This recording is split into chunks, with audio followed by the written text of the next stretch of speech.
Question number 607 से। किसी कोशिका में अचल संपत्ति माना जाता है किसको? तो न्यूक्लिक एसिड को। लार किसके पाचन में सहायक होता है? तो स्टार्च का। पुरुष के मरकरी विषाक्तन में कौन सा रोग होता है? तो मिन माता रोग होता है। कौन उत्सर्जक उत्पादक के रूप में यूरिक एसिड का उत्सर्जन करता है? तो गौरैया। पक्षी, सारा पक्षी ही करता है, लेकिन यदि खास दूसरा ऑप्शन दे दिया रहेगा, वहाँ कोई भी पक्षी का नाम रहेगा तो आप देंगे। गुर्दे की निस्यंदन इकाई कौन सी है? नेफ्रॉन। पीलिया रोग किसे प्रभावित करता है? यकृत को। पैरामीशियम में उत्सर्जन द्वारक को इस नाम से भी जाना जाता है, यानी जो पैरामीशियम में उत्सर्जक द्वारक होता है उसका दूसरा नाम साइटोपायज भी है। 613 तक हो गया है, थोड़ा इसको आगे करके 614 से देखते हैं। 614 यूरिक एसिड मूत्राम्ल किसमें प्रमुख नाइट्रोजनी अपशिष्ट होता है? तो पक्षी, सभी पक्षी का जो अपशिष्ट होता है, जो उसका मल होता है, उसमें यूरिक एसिड की मात्रा अधिक होता है। 615 अम्लजन कोशिका का अर्थ किसका स्राव होता है? तो हाइड्रोक्लोरिक एसिड यानी कि HCl का। कभी कभी ऑप्शन हाइड्रोक्लोरिक एसिड पूरा न देकर HCl दिया रहेगा। परागज ज्वर किसका लक्षण है? तो एलर्जी का लक्षण है। किस खाद्य फसल में प्रोटीन की मात्रा सबसे अधिक होती है? तो सोयाबीन में प्रोटीन की मात्रा सबसे अधिक होती है। ऑप्शन में दाल भी दिया रहेगा, लेकिन आपको प्रोटीन मारना है, क्योंकि टिक करना है, क्योंकि प्रोटीन का मात्रा सबसे अधिक सोयाबीन में ही होता है। दाल में भी होता है, लेकिन प्रोटीन में ज़्यादा होता है। बहुत अधिक पकाना और खाद्य तेलों को बार बार प्रयोग करना क्यों अत्यधिक अवांछनीय है, यानी कि शरीर के लिए हानिकारक है? क्यों? तो कार्सोजेनिक पदार्थ जैसे बेंजापायरिन पैदा होता है। तो ये कहाँ पर होता है? जो भी स्ट्रीट फूड होता है, जो कुछ फ्राई करके बेचता है, वो बार बार खाद्य तेल का प्रयोग करता है। आज प्रयोग किया, बचा, फिर घर ले गया, फिर कल उसको लाया, फिर उसमें डाला। एक तो बार बार प्रयोग करता ही है, दूसरा वो अधिक भी ओवर कुकिंग भी करता है, और ओवर कुकिंग से उसका विटामिन भी नष्ट होता है, यानी कि अत्यधिक पकाना को ही ओवर कुकिंग कहते हैं।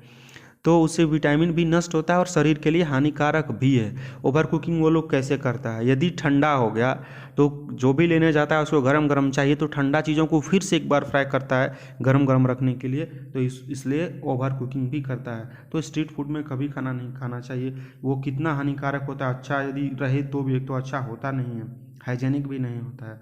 618 तक हो गया। 619 से देखते हैं।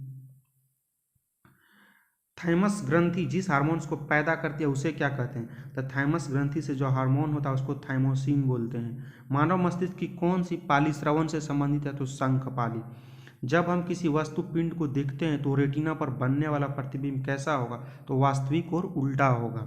मस्तिष्क का कौन सा भाग मोटर नियंत्रण में महत्वपूर्ण भूमिका अदा करता है? तो सेरिबेलम यानी कि अनुमस्तिष्क वो मोटर नियंत्रण में महत्वपूर्ण भाग अदा करता है। शरीर का वह कौन सा अंग है जो कभी भी विश्राम नहीं करता? तो हृदय यानी हार्ट है, वो कभी भी विश्राम नहीं करता, हमेशा धड़कता रहता है। यदि हृदय विश्राम कर दे उस दिन समझिए कि आपका भी विश्राम हो जाएगा। तो हृदय कभी भी विश्राम नहीं करता है। 623 तक हो गया। 624 जब आंखों में धूल जाती है तो उसका कौन सा अंग सूज जाता है और गुलाबी हो जाता है? तो नेत्र श्लेष्मा यानी कि कंजक्टाइवा वो सूज जाता है और उसका कलर भी चेंज हो जाता है, गुलाबी कलर हो जाता है। आंख के रोगों में निकट दृष्टि को क्या कहते हैं? मायोपिया। यहाँ एक और दो प्रश्न भी आप जान लीजिए। निकट दृष्टि दोष को मायोपिया कहते हैं, दूर दृष्टि दोष को हाइपरमेट्रोपिया कहते हैं। निकट दृष्टि दोष को दूर करने के लिए जो लेंस का जरूरी होता है वो अवतल लेंस के चश्मा पहनने से निकट दृष्टि दोष का निवारण कर सकते हैं, जबकि दूर दृष्टि दोष यानी हाइपरमेट्रोपिया से पीड़ित व्यक्ति को उत्तल लेंस का चश्मा पहनने से उस रोग से निवारण मिल सकता है।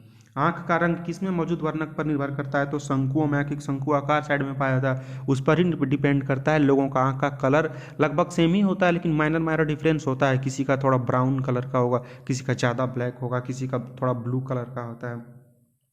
कैंसर के उपचार के लिए प्रयुक्त गैस कौन सा है? रेडॉन। पीनियल ग्रंथि कहाँ होती है? मस्तिष्क में।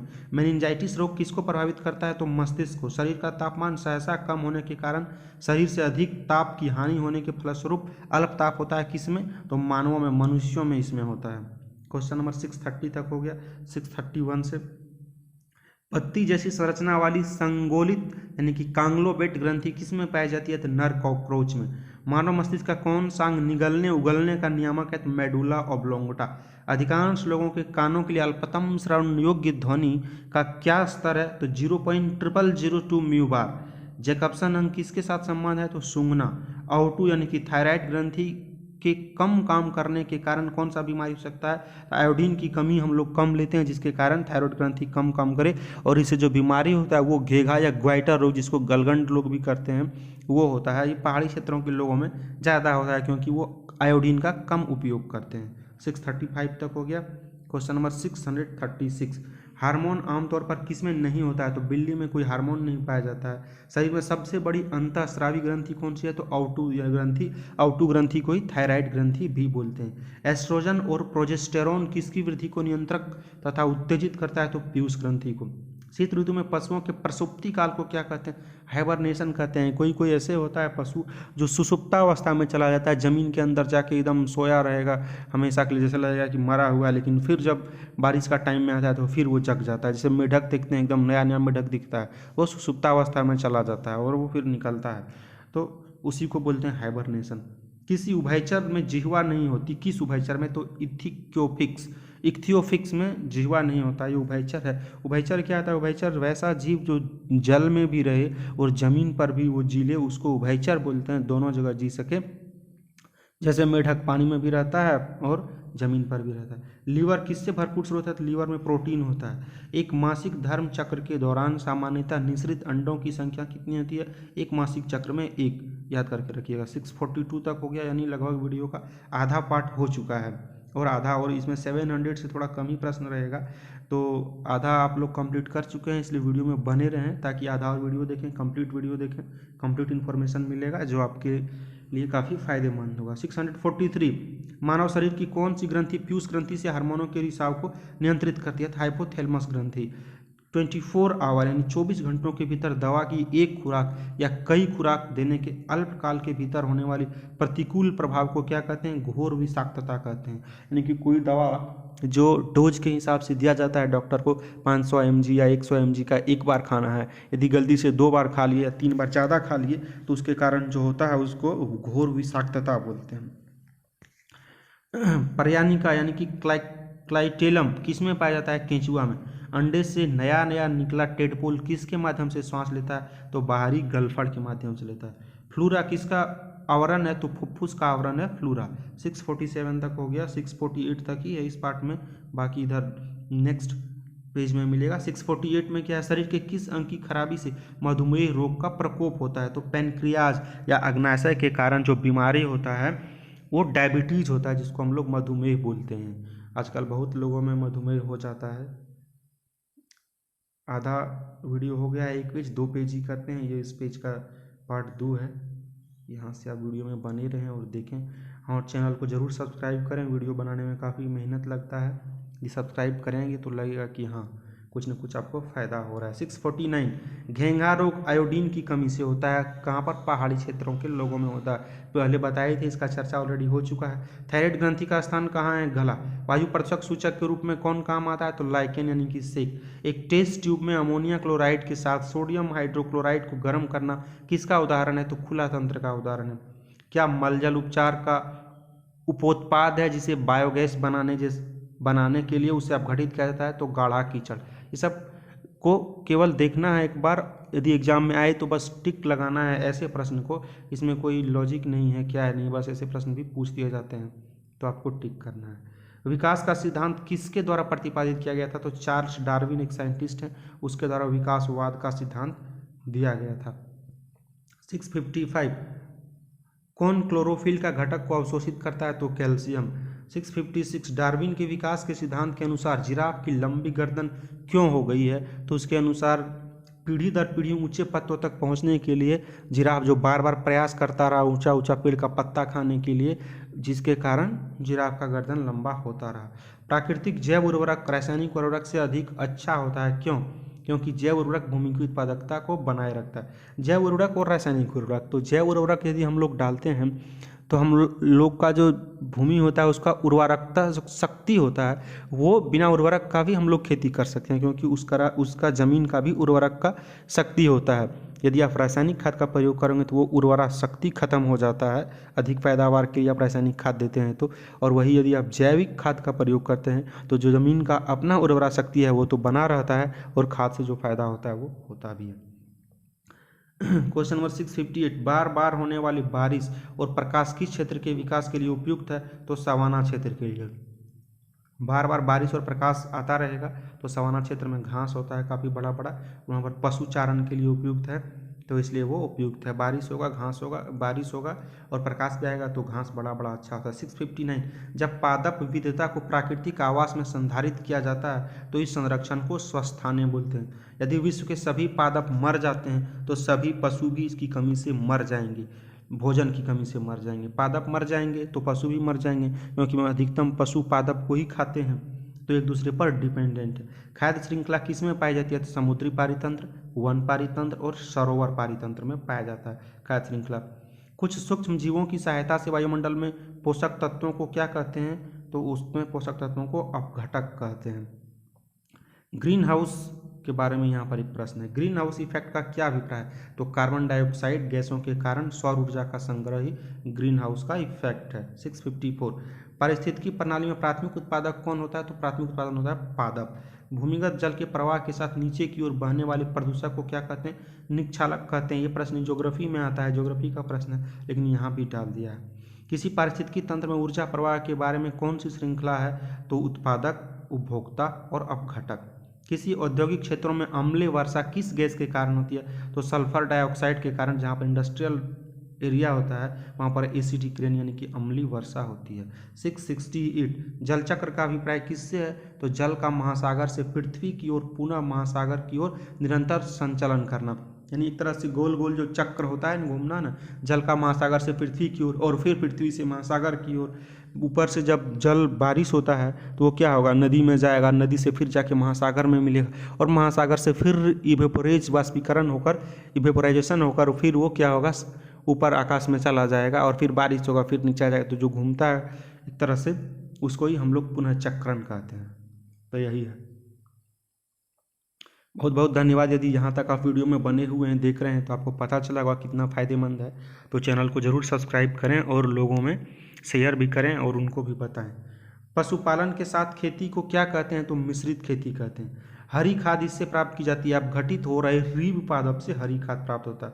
आपके पाठ के अनुसार, ये केवल लिखने का तरीका है, ये कोई प्रश्न का भाग नहीं है, यहाँ से प्रश्न शुरू होता है। पृथ्वी पर जीवन बनाए रखने के लिए अनुवांशिक लाइब्रेरी क्या हो सकती है? तो जैव विविधता हो सकती है। योग्यतम की उत्तरजीविता सर्वाइवल ऑफ द फिटेस्ट किसने दिया? ये एक थ्योरी है बायोलॉजी का, बहुत ही महत्वपूर्ण थ्योरी है, चार्ल्स डार्विन के द्वारा दिया गया था। योग्यतम की उत्तरजीविता सिद्धांत, यानी कि जो सबसे योग्य है वही जिएगा, जिसकी लाठी उसकी भैंस वाला बात है यहाँ पर सर्वाइवल ऑफ द फिटेस्ट में। यानी देखते हैं जंगल में क्या होता है, टाइगर यदि सबसे पावरफुल है दूसरे जानवर को मार के खा जाएगा और वो जिएगा, उसी को बोलते हैं सर्वाइवल ऑफ द फिटेस्ट। और दूसरा जानवर यदि उससे लड़ नहीं पाया तो क्या होगा? मरेगा। तो इसलिए इस थ्योरी उसी के आधार पर ये थ्योरी है जो चार्ल्स डार्विन महोदय के द्वारा दिया गया है। 673 में क्या है? पत्ती में खंभ मृदुतक का मुख्य प्रकार क्या है? तो प्रकाश संश्लेषण। कौन सी खाद्य श्रृंखलाओं द्वारा संचयन के लिए महत्वपूर्ण शाक्य सहित संभावना युक्त प्रतीत होता है? तो DDT। सौर ऊर्जा का अधिकतम स्थिरीकरण किसके द्वारा किया जाता है? हरे पादप। राइजोस्फीयर शब्द किसने गढ़ा था? तो हिल्टनर। कौन सी भूमि खेती के लिए उपयुक्त होने पर भी प्रतिवर्ष नहीं जोती जाती? कृषि योग्य बंजर भूमि यदि कृषि के लिए उपयोग्य है फिर भी हम लोग उसको नहीं जोत रहे हैं, नहीं उसमें फसल लगा रहे, तो उसको कृषि योग्य बंजर भूमि बोलते हैं। वर्गीकरण का प्राकृतिक सिस्टम किस वनस्पति विज्ञानी ने प्रस्तुत किया था? यानी कि वो साइंटिस्ट का नाम क्या था? तो वो तो रहने वाला ब्रिटिश का था, लेकिन वो साइंटिस्ट का नाम था कैरोलस लिनियस, जो यहाँ पर नहीं दिया है। किस देश का पूछेगा तो ब्रिटिश का, इंग्लैंड का था, लेकिन उस साइंटिस्ट का नाम था कैरोलस लिनियस। 678 तक हो गया। 679 से हम लोग करेंगे। जैव वर्गीकी की मूल यूनिट क्या है? तो इकोटाइप। सूचित किया जा रहा है कि भूमंडलीय तापक्रम में वृद्धि के कारण समुद्री जल का पीएच मान लगातार घट रहा है। यह किस कारण हो सकता है? तो समुद्री जल द्वारा कार्बन डाइऑक्साइड अधिक मात्रा में लेने के कारण ऐसा हो सकता है। सूत्रकणिका यानी माइटोकॉन्ड्रिया किसका केंद्र होता है? तो वसा संश्लेषण का। किसकी उपस्थिति के कारण किसी पादप कोशिका और पशु कोशिका में अंतर पाया जाता है? तो क्लोरोप्लास्ट के कारण। बोला पादप कोशिका और पशु कोशिका में जो अंतर होता है वो किस कारण होता है? तो क्लोरोप्लास्ट के कारण होता है। ये जो क्लोरोप्लास्ट होता है वो पादप कोशिका में तो पाया जाता है, लेकिन पशु कोशिका में क्लोरोप्लास्ट नहीं पाया जाता है। यानी जंतु कोशिका में जहाँ रहेगा, तो जंतु कोशिका में जीव कोशिका में क्या है, जंतु कोशिका में क्लोरोप्लास्ट नहीं पाया जाता है, जबकि पादप कोशिका में पाया जाता है। सबसे छोटी जीवित कोशिका क्या होती है, तो कवक द्रव्य। नरसुरा शार्क में आलंगिक क्लैस्पर किसके साथ जुड़े होते हैं, तो गुदपंख के साथ। 684 तक हो गया, 685 से यहाँ पर होगा, 2 प्रश्न ही बचा हुआ इस वीडियो में, पूरा 700 तक नहीं है। वीडियो लंबा हो जाने के कारण यहाँ पर ही स्टॉप करते हैं। आगे का जो प्रश्न है वो अगला वीडियो में आएगा। यदि आप चैनल को यहाँ तक देख रहे हैं, सही में अच्छा लग रहा है, तो चैनल को ज़रूर सब्सक्राइब करें। ये बायोलॉजी का है, चैनल पर विजिट करेंगे तो फिजिक्स का भी ऑलरेडी 500 वन लाइनर प्रश्न करवाया जा चुका है, उसको भी आप देख सकते हैं। बायोलॉजी का भी पूरा वीडियो देखेंगे, लगभग आधा हो चुका है, पार्ट 6 तक हो चुका है, ये पार्ट 7 तक है, उससे पहले भी दूसरा वीडियो भी है, तो चैनल पर विजिट करें, वो सारे वीडियो को देखें, जो कि आपके लिए काफ़ी फ़ायदेमंद होगा। यहाँ पर ऐसा चैनल है जिस पर कोई एडवर्टाइज भी नहीं है, आपका कोई भी टाइम बर्बादी नहीं होगा। जो भी टाइम देखेंगे केवल सीखने में ही टाइम जाएगा। दूसरा चैनल में एकदम ज़ोर ज़ोर से चिल्ला के जैसे लगेगा न्यूज़ चैनल बना दिया है, एजुकेशन चैनल को भी, और आपका टाइम भी जाएगा। यहाँ कोई ऐड भी नहीं है, तो कम समय में अधिक प्रश्न को देख सकते हैं। केवल 2 प्रश्न और बचा है। 685 कौन सा सांप विष रहित है, तो अजगर सांप में कोई विष नहीं होता है, वो बहुत बड़ा होने के कारण लोगों को सीधे खा जाता है। लोगों को ही नहीं, केवल किसी को भी, जानवर हो, पक्षी हो, किसी को भी, लेकिन उसमें कोई विष नहीं होता, यानी उसको काटने से कुछ नहीं होगा। 686 सपाट पैरों वाला ऊँट रेगिस्तान में आसानी से चल सकता है, क्यों? क्योंकि संपर्कग्रस्त जो उसका पैर होता है, पृष्ठ का क्षेत्र बढ़ जाने के कारण रेत पर दाब कम हो जाता है, इसीलिए ऊँट को रेगिस्तान का जहाज भी कहा जाता है। और ऊँट का उसका जो पैर होता है वो गद्देदार होता है, पूरा सपाट होता है, तो उसका संपर्क क्षेत्र जो होता है वो बड़ा हो जाने के कारण आसानी से वो चल पाता है। तो thank you so much for watching this video. Please like share.